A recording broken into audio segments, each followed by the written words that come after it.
Merci de rappeler effectivement qu'il y a eu une réélection et qui va me permettre de poursuivre mon mandat en priorité au service notamment des Français établis hors de France et notamment les Français de la 9e circonscription. Donc moi j'avais un programme où je m'étais engagé à défendre les services publics à l'égard de ces Français établis hors de France qui n'ont cessé d'être démantelés au cours des 30 dernières années. Et trop souvent, comme on a pu le constater, les Français établis à l'étranger sont les grands oubliés de nos politiques publiques.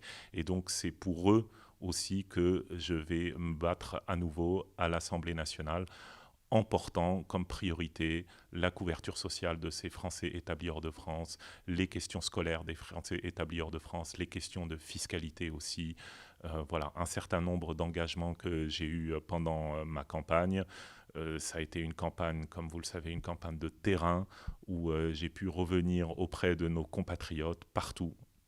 Donc on a fait, je crois, 27 villes, 8 pays. Et cette campagne de terrain m'a permis de débattre à nouveau avec nos compatriotes. Et ces engagements forts que j'ai eus auprès d'eux, c'est ceux que je tiendrai à l'Assemblée nationale. Et avec plus de 67% des voix, mes compatriotes m'ont fait très largement confiance dans cette 9e circonscription, ont fait confiance finalement à cette union de la gauche et de l'écologie.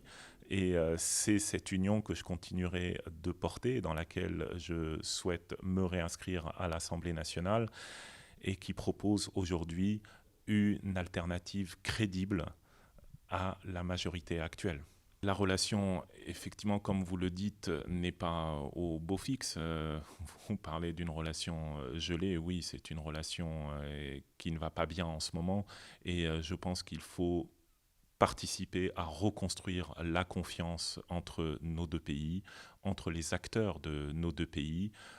Moi, là, je reprendrai la présidence du groupe d'amitié France-Maroc à l'Assemblée nationale et je pense qu'il y a là un formidable outil pour participer à reconstruire cette confiance, notamment en travaillant sur des sujets d'intérêt commun. Ce qu'on a pu voir d'ores et déjà avec des parlementaires marocains, on a pu d'ores et déjà établir un calendrier de travail sur ces sujets, comme je vous dis, où le Maroc est pour moi un partenaire incontournable, tel que sur la transition écologique, sur la question de couverture sociale, à un moment où le Maroc a l'ambition de développer une couverture sociale sur l'ensemble des Marocains, à un moment où nous-mêmes, en France, nous sommes en train, au contraire, démanteler notre couverture sociale.